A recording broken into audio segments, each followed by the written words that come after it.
of the school, but also the current management. And it's very important that there's great chemistry between the existing management and ourselves.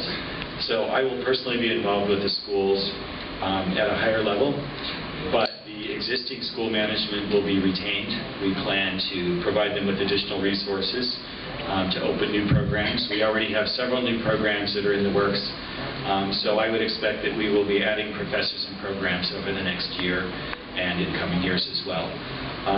We may also be expanding premises. In the case of Domus Academy, they're very cramped, and we're looking at solutions for additional space. So that's something that we'll be looking at. So at a very granular level, school operations depends on having space and professors and great students, and we'll be focused on those things. The management will stay the same.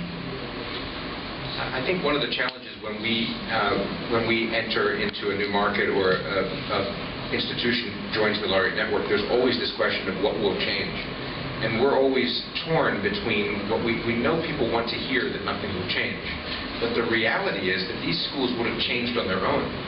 That no successful school repeats each year the same steps that they took in the previous years. Otherwise, they wouldn't still exist today. They wouldn't have achieved the stature and renown that they have accomplished. So the fact is they will change as they would have changed anyway, but they will now have access to more resources, and that's, I think, our opportunity is to invest in these institutions, to provide them with more staff and leadership. In fact, we will need more faculty.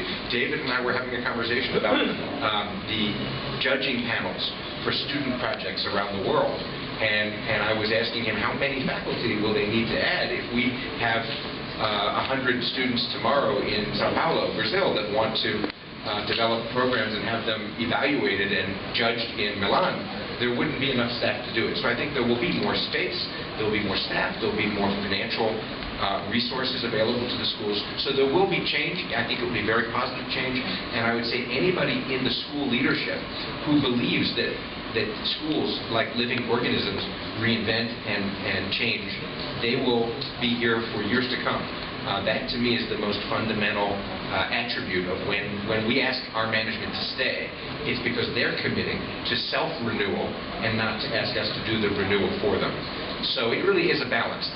People will stay, the leadership will stay, and a lot of new ideas and resources, too. I hope that answers the first question. Yeah, I just said one thing.